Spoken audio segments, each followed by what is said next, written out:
사랑하는 성도 여러분, 제가 중학생 때였던 것 같습니다. 아버지와 함께 시장을 걸어가는데 갑자기 지갑을 여시더니 지폐 몇 장을 저에게 주셨습니다. 순간 뭐라고 생각했겠습니까? 아싸, 횡재다. 그래 하는데 아버지가 갑자기 저기 뒤에 할머니 갖다 드려라 하는 겁니다. 고개를 돌려보니까 거기에는 화상인지 혹은 지금 생각하니까 한센병일 수도 있었겠다 싶습니다. 모르겠지만은 양손이 뭉개진 채 구걸하고 있는 할머니가 있었습니다. 돈을 드리고 돌아오자 아버지가 저에게 무심하게 말씀하셨습니다. 약한 자에게 한 것이 예수님께 한 거다. 당신은 몰랐는데 나중에 크면서 이 말씀이 성경에 있는 말씀이고 예수님 말씀이다 알게 됐습니다. 약자를 향한 선행, 세상 사람 중에 그거 나쁘다고 할 사람 있겠습니까? 그런데 예수님은 약자에게 행한 것이 예수님께 행한 것이다 말씀하십니다. 그 말씀이 굉장히 생소하면서도 저에게 뭔가 잔잔한 울림이 있는 것 같았습니다. 지금도 가끔 문드러진 그 할머니의 손과 함께 이 말씀이 제 안에 약동하는 것 같습니다. 저는 오늘 바로 이 말씀을 통해서 종말을, 말세를 사랑하는 우리에게 주시는 우리 주님의 음성에 좀 귀를 기울여 보려고 합니다. 주님 다시 오실 날이 있을 일들과 그날을 준비하는 자가 어떤 사명을 감당하며 살아야 하는지, 우리에게 주어진 과업이 무엇인지를 한번 살펴보려고 하는 것입니다. 그래서 작은 자의 친구라는 제목으로 설교할 때에 작은 자의 친구가 되어주신 주님이 주실 복을 종말에 받아 누리는 그런 과업을 잘 행하며 살아가는 저와 여러분이 다 되시기를 주님의 이름으로 축복합니다. 오늘 우리가 읽은 본문 마태복음 25장은요, 최후 심판에 관한 말씀입니다. 요 앞에 장인 23장을 보시면은 예수님이 바리새인들을 향해서 화가 있도다. 여러분 마태복음이 시작할 때 5장에 보시면 복이 있도다. 복을 이야기하는데 막바지에 가서는 화가 있도다. 팔화라고 해가지고 이 말씀을 하십니다. 하나님 사랑하고 서로 사랑하라는 그 율법의 정신은 내다버리고 겉으로 보이는 종교적인 외양만 가꾸는 데 치중했던 그 바리새인들, 그들을 향해서 화가 있을 것이다. 저주를 선언하신 겁니다. 문제는 그들이 자기만 아니라 보통의 사람들까지 옳은 길로, 율법의 길로, 말씀의 길로 가지 못하게 했기 때문에 그들에게 저주가 선포가 되었던 것이죠. 그리고 그런 자들이 활개치는 예루살렘 성, 그 역시 멸망할 것이라고 그 바로 다음 장인 24장에서 예언하십니다. 해가 어두워지고 달이 빛을 잃으며 하늘에서 별들이 떨어지는 것 같은 무시무시한 심판이 하나님을 떠난 바리새인들 그리고 그 길을 걸어간 유대인들에게 임할 것입니다.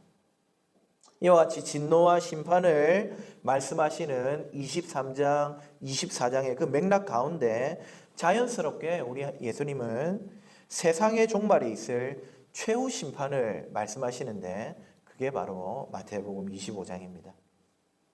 인자이신 예수님께서 마지막 날에 천사들을 호령하면서 영광 중에 오신다고 오늘 말씀이 이야기하죠. 인자다, 사람의 아들이다 이런 뜻인데요. 이 말은 예수님이 참 사람이다, 하나님이실 뿐만 아니라 참 사람이다 이라는 뜻도 있지만은 세상을 구원하는 하나님의 인물이다 라는 뜻이 담겨 있습니다. 다니엘서 7장 13절 14절에 보시면 인자 같은 이가, 사람의 아들 같은 이가 구름을 타고 오셔가지고 세상을 심판하는 장면이 등장하거든요. 바로 그 장면을 성취하실 인자가 예수님이라고 이야기하는 것입니다. 예수님은 다시 오시는 그날 자기 영광의 보좌에 등극하실 것입니다. 보좌가 어떤 자리입니까? 임금의 자리 아닙니까?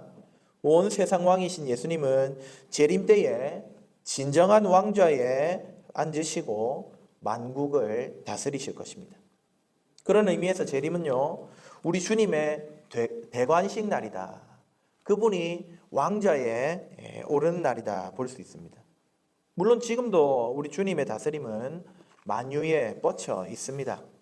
그러나 그날이 되면은 비로소 완전한 하나님의 왕국이 세워지고 우리 주님의 통치가 펼쳐질 것입니다. 지금 우리 가운데 일어나고 있는 온갖 범죄와 전쟁과 폭력과 사건과 사고의 소식은 사라지고요. 선하신 주님의 다스림 아래 온 세상 만유가 진정한 안식을 누리게 되겠죠. 그런데 여러분, 주님이 보좌에 오르셔가지고 하는 일 중에 오늘 소개된 내용이 바로 심판입니다. 주님 다시 오셔가지고 하실 일이 판단하고 가려내는 일입니다. 2절에 모든 민족을 예수님 앞에 모으시고 양과 염소를 분별하듯이 가르겠다고 하십니다. 근동의 목자들은요, 낮에는 양이나 염소나 한 곳에서 한 목초지에다 두고 풀을 뜯게 합니다. 하지만 밤이 되면은 이 양과 염소를 분리해서 관리했습니다. 왜냐하면 양과 염소의 이 털의 양이 달랐기 때문입니다. 추운 밤에 같이 두었다가는 아마 염소들은 다 얼어 죽었을 겁니다. 그처럼 주님이 다시 오시면 방금 우리가 성가대 찬양한 것처럼 목자 되신 주님은 양과 염소들을 이 모든 민족들을 양과 염소와 같이 분리시킬 것이라고 합니다. 그때 예수님 오른편에 놓이는 자들은 창세로부터 예비된 하나님의 나라, 그 기업을 상속할 자들입니다. 구속받고 하나님의 백성이 되어서 그 나라에서 영원토록 영광과 즐거움 가운데 살아갈 자들이 오른편에 놓입니다. 성경에서 오른쪽은 늘 권세와 능력과 권위와 통치권을 의미하기 때문에 오른쪽에 놓이는 양떼는 하나님의 호의를, 하나님의 복을 받는 자들입니다. 오늘 34절에도 아버지께 복받을 자들이여 하죠. 여러분, 여기 복받을 자라고 하니까 받을 자, 미래형으로 보이지 않습니까? 근데 원어를 보시면은 이미 받은 자다, 완료 과거형으로 나옵니다. 앞으로 있을 재림 때 일어날 심판 사건인데 이미 받은 자다 표현을 해놓은 것이죠. 헬라어에서는 너무 확실한 사건은요, 사실은 과거적으로 표현합니다. 아직 안 받았는데 이미 받았다고 표현했습니다. 그러면 이 확실한 복을 받을 양떼들, 주님의 오른편에 놓일 자들, 도대체 그들이 복을 받는 이유가 무엇일까요? 오늘 말씀에 그 이유가 나오는데 바로 그들이 행한 선행 때문입니다. 35절 이하부터 잘 나타나고 있습니다. 주님이 줄이실 때 먹을 것을 제공하고 목마르실 때 물을 주는 행동, 또 나그네로 찾아왔을 때 주님을 배척하지 않고 영접하는 사소한 행위, 입을 옷가지를 제공하고 아플 때 돌보아준 것, 또 감옥에 갇혔을 때 와서 보아준 그것, 이것이 바로 왕의 우편에 선 양떼들의 이유였습니다. 그런데 그 말을 듣는 의인들의 대답이 이렇습니다. 의인들은 마치 우리는 주님께 그런 일을 행한 적이 없는데요 하는 것처럼 대답합니다. 어쩌면 실제로 이들은 주님의 얼굴을 만나본 적이 없을지도 모릅니다. 주님 다시 오실 때니까 우리도 지금 주님 다시 오실 때를 살고 있지 않습니까? 주님 얼굴을 직접 대면한 적이 없잖아요. 그러니까 이들의 반응이 어쩌면 당연합니다. 내가 주님을 대접했다고요? 내가 주님께 옷을 주었다고요? 내가 주님께 물을 대접했다고요?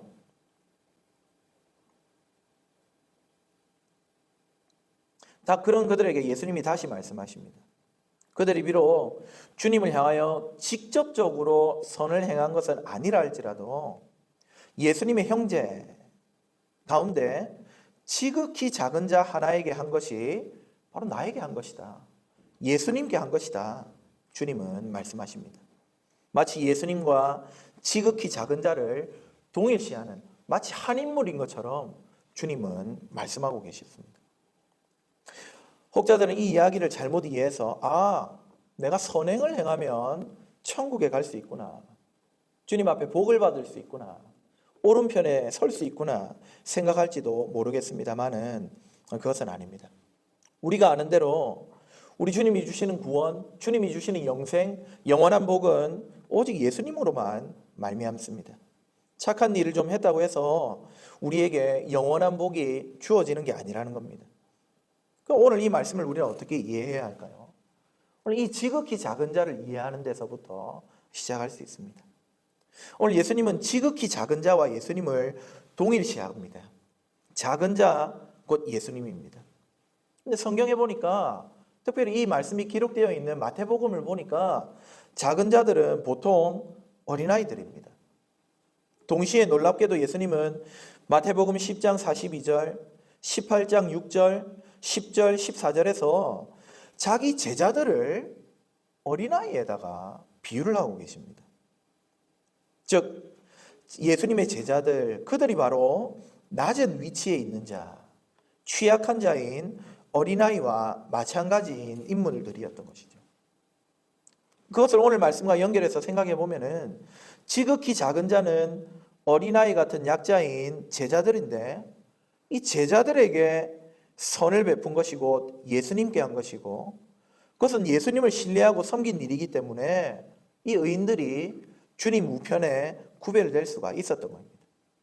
생각해 보면은 제자들은 예수님이 승천하신 이후에 교회의 확장과 하나님 나라 선포를 위해서 전도 여행을 다닌 사람들입니다. 나그네로 다니면서 굶으며 아프며 수고했습니다. 이 땅에서 머리 둘 곳 없이 사셨던 그 예수님의 그 연약한 모습 그대로 제자들 살아갔습니다. 바로 그렇게 복음을 전하며 약자로 살아가던 제자들에게 필요를 제공한 사람들. 그 사람들은 이 제자들과 동일시되는 예수님을 영접한 것이고 예수님을 대접한 것이라는 결론을 얻을 수가 있는 것이죠. 따라서 오늘 이 우편에 놓이게 되는 양떼들은 작은 선행 덕분이 아니라 그 선행을 통해 주님을 붙들고 주님을 바라보고 주님을 섬겼기 때문에 영원한 생명에 놓일 수 있었습니다. 심판 때 우편과 좌편으로 가르는 기준은 결국에는 예수님입니다. 예수님을 섬기는 자, 섬기는가, 섬기지 않는가, 그것이 중요한 문제입니다. 지극히 작은 자로 찾아온 제자들, 예수님의 복음을 들고 찾아온 그 복음 전파자들을 대우하고 존중하며 그들이 전하는 복음을 받아들이는 것. 제자들에게 물을 주고 옷가지를 주는 것도 중요하지만 무엇보다 이 약자들을 존중하는 모습은 무엇이겠습니까? 그들이 전한 복음, 그들이 전한 예수님을 믿고 그 주를 위해 살아가는 것이야말로 이 제자들을 가장 선대하는 모습 아니었겠습니까? 그렇게 제자들이 전한 복음을 받아들이고 예수님을 섬긴 자들, 그 사람들의 최후 심판 때 주님 우편에 서서 영원토록 왕노릇하는 복이 있는 자들이었던 것이죠. 예수님의 그 수많은 제자들이 전해준 복음을 듣고 믿고 순종한 자들, 그들은 주님의 우편에 서게 될 자들입니다. 오늘 저와 여러분에게 그런 영원한 복이 있는 줄 믿으시기 바랍니다. 우리는 예수님 이후로 수많은 사람들이 지나갔던 제자들이 전한 복음을 이 땅 가운데서 전해 듣고 우리 주님을 믿은 자들입니다. 우리 교회만 보더라도 교회가 40년 동안 복음 전파자, 특별히 목사를 지지하고 돌보았지 않습니까? 그것은 그 한 사람 개인을 향한 단순한 구제가 아니었습니다. 아니 멀리 볼 것도 없이 오늘 저와 우리 가정을 위해 교회가 재정을 할애하고 집행하는 거는요, 제 개인이 뭐가 그렇게 대단하다고 교회가 그렇게 하겠습니까? 저와 여러분은 만난 지 3년도 채 되지 않았습니다. 여러분이 저를 존경하고 사랑하면 얼마나 하겠습니까? 저를 얼마나 안다고 그런 일을 하겠느냐 이 말입니다. 저를 이렇게, 저와 제 가정을 이렇게 지지하는 것은 부족한 저 때문이 아니라 복음에 대한 주님을 향한 선행이기 때문에 감당할 수 있었던 것이죠. 복음이, 또 복음이신 예수님이 너무 소중하기 때문에 그것을 전하는 이 부족한 종을 존중하는 복된 일들을 우리 교회가 감당하고 있는 것입니다. 나아가서 주님의 제자들인 우리 교회의 형제 자매에게 행했던 모든 선행들, 주님은 지금 자기 제자들과 자기를 동일시하고 계시는데 지금 여기 앉아 계신 우리 모든 성도들이 주님의 제자들 아닙니까? 근데 우리 교회가 40년 동안 어떻게 했습니까? 여기 앉아 있는 우리 교회의 지체들 가운데 연약한 자들, 주님과 동일시되는 그 작은 자들에게 선을 행하지 않았느냐 이 말입니다. 우리 교회 형제 자매 가운데 병으로 고통당하는 자들이 있을 때 얼마나 많은 도움의 손길과 기도의 돌봄이 있었습니까? 제가 잘 알고 있습니다. 그것은 오늘 말씀에 비춰보면 참으로 예수님께 행한 선행입니다. 너무나 아름다운 일입니다. 형제를 사랑하고 선을 베푸는 것, 필요를 제공하는 것, 그것은 우리 예수님을 향한 섬김이었던 것이죠. 우리 교회의 줄인 지체를 먹게 하고 목마른 형제를 마시게 하며 헐벗은 지체에게 옷을 주는 자, 병든 자를 돌아보며, 여러분 여기 돌아본다는 말은요, 성경에서 하나님이 자기 백성을 돌보신다, 권고하신다 할 때 사용된 같은 말입니다.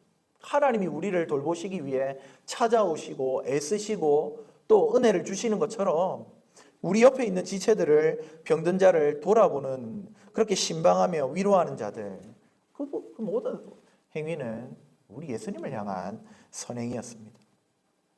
지체를 향한 이 선행이요, 46절의 말씀처럼 영생에 들어가게 하는 원동력입니다. 계속해서 말씀드리지만 이 선행은 예수님을 향한, 예수님을 섬기는 일이기 때문입니다. 만약 이 선을 행치 않는다면 역시나 오늘 우리가 구체적으로 살피지 않았지만은 오늘 이 오른편에 있는 자들과 반대되는 왼편에 있는 염소와 같은, 또 46절이 말하는 대로 영벌에 처하게 될 자들과 같은 것입니다. 지극히 작은 소자, 예수님의 형제, 곧 우리 지체를 사랑하는 저와 여러분에게 하나님이 주시는 영원한 복이 있을 줄 믿으시기 바랍니다. 그러나 여러분, 우리의 사랑이, 우리의 선행이 여기에서 그쳐서는 안 되겠습니다. 나아가 우리는 우리 교회 안에 있는 약자뿐만 아니라 우리 주변의 약자, 우리 주변에 다가온 지극히 작은 소자에게도 선을 베풀어야 할 줄 믿으시기 바랍니다. 주님은 우리가 이 파송받은 이 지역에서 약자를 섬기기를 기대하고 계십니다. 주님은 교회 안에 예배할 때만 계시는 것이 아니라 우리 곁에 지극히 작은 약자의 모습으로 우리를 찾아오고 계십니다. 아론의 머리에 부어진 기름은요, 머리와 수염에만 머무르지 않고 흘러서 옷깃까지 내려 적십니다.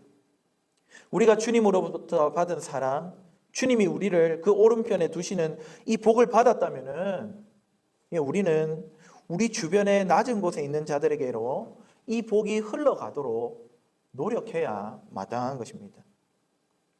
올해 우리는 교회 설립 40주년 기념의 해를 맞았습니다. 제가 목양 편지에 썼듯이 하나님께로 또 이웃에게로 행사를 통해서 하나님이 베풀어 주신 은혜를 감사하고 또 그것을 기념하려고 노력했습니다. 또한 이제 낮은 곳으로 이 과업을 행하면서 우리가 받은 사랑을 지극히 낮은 자, 우리 곁에 있는 예수님께 흘려보내야 합니다. 연초부터 계획했던 자립준비 청년 돕기, 여러분도 잘 알고 계시죠? 처음에는 제가 그렇게 생각했습니다. 단지 예산 좀 확보하고 매월 일정 금액 후원하면서 우리 성도님들 마음 좀 뿌듯하게 하면 되겠다. 우리도 이 지역에 이렇게 좋은 일 하고 있다. 자부심 좀 가지면 되겠다. 그 정도로 생각을 했습니다. 하지만 준비 과정에서 살펴보니까 한 사람의 인생을 돕는 일은 그렇게 간단한 일이 아니었습니다. 한 아이가 스스로의 인생을 책임지며 주체적으로 살기 위해서는요, 또 그가 건강한 이 사회의 일원으로 우뚝 서기 위해서는요, 단지 돈의 문제를 초월해서 이것을 넘어서 돈도 필요하지만 진정한 관심과 사람으로부터 주어지는 사랑이 필요하다는 사실을 깨닫게 됐습니다. 목양 편지에서도 말씀드렸지만은 생각보다 우리 자립준비 청년들을 위한 사회복지제도가 잘 준비되고 시행 중이었습니다. 이 아이들이 이제 자립 시기가 되면은요, 일시금으로 적지 않은 금액, 우리가 생각하는 것보다 훨씬 많은 금액들이 수차례 나누어서 이렇게 지급이 됩니다. 그리고 매월 생활할 수 있도록 지원금도 나가고요. 그 다음에 이 아이들은 차상위 계층으로 분류가 되면서 또 일정 금액 지원이 됩니다. 뿐만 아니라 집을 얻을 수 있도록 LH공사에서 8천만 원에 상당하는 돈을 무이자로 이 아이들이 자립해서 청년이 직업을 가지는 그 시기까지 그렇게 사용할 수 있도록 충분히 지원되는 것을 파악했습니다. 문제는 돈이 아니고 아이들이 이것들을, 이 돈을, 또 자기에게 주어진 시간을 주체적으로 계획성 있게 사용하지 못하는 그런 상황에 처해 있었다는 겁니다. 왜 그런 거 살펴보니까 이 아이들이 어릴 때부터 경험한 바가 없는 거예요. 모든 것이 시설에서 진행하는 프로그램과 커리큘럼과 계획을 따라서 피동적으로 살아왔지, 자기 삶을 주체적으로 또 그 평범한 일상을 통해서 그렇게 어른과 관계하고 사회와 관계하고 시간을 사용하고 재물을 사용하는 훈련을 배워본 적이 없었던 것입니다. 그런 기회를 제공받지 못한 데 기인했습니다. 일례로 우리는 당연하게 생각하는 생일 파티 어떻습니까? 우리 아이들 자라날 때 당연히 자기 생일날 파티 해주잖아요. 그런데 이 아이들은 늘 한 달에 한 번, 월 초에, 여러분 1월 1일이 자기 생일이 아니잖아요. 3월 1일이 자기 생일이 아니잖아요. 그런데 그날에 한데 묶어서 한 번 하는 걸로 만족해야 했습니다. 한 개인으로서의 주체성과 존재성을 존중받지 못한 채 생일조차 다수에 포함되어서 수동적으로 축하받아야 했던 것입니다. 누군가에게는 너무나 당연한 일상이 이 아이들에게는요, 재정 때문에 혹은 운영의 편의 때문에 주어지지 못하고 있었습니다.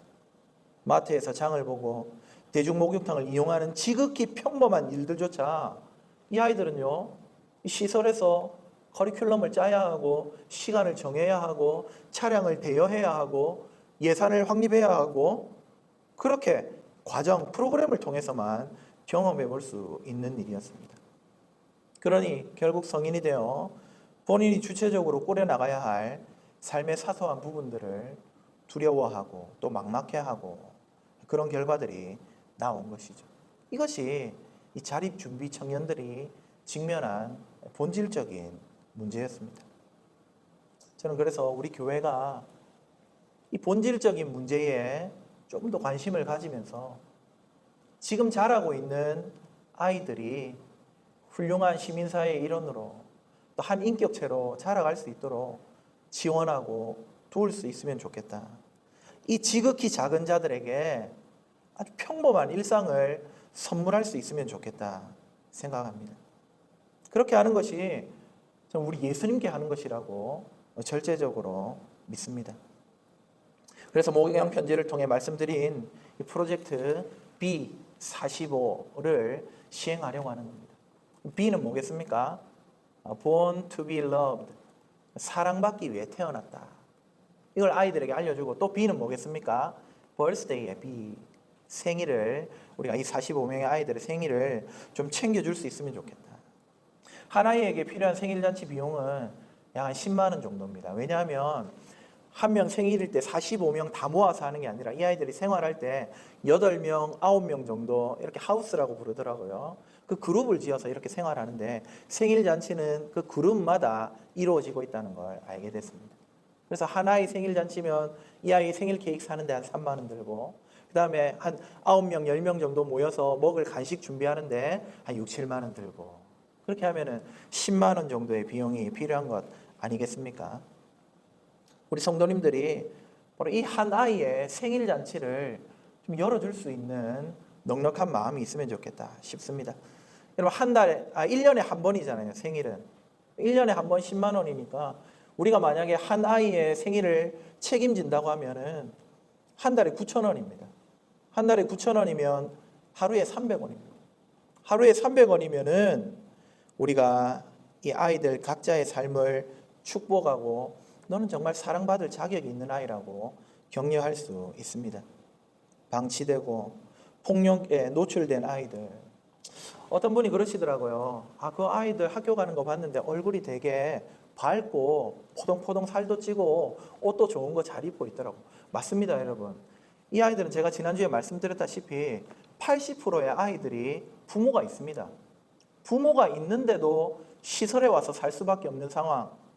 이 아이들은 가정에서 늘 방치되고 폭력에 노출되기 때문에 국가가 강제적으로 시설로 옮겨놓는 겁니다. 그렇기 때문에 시설에서도 한 아이당 나오는 비용이 있겠죠.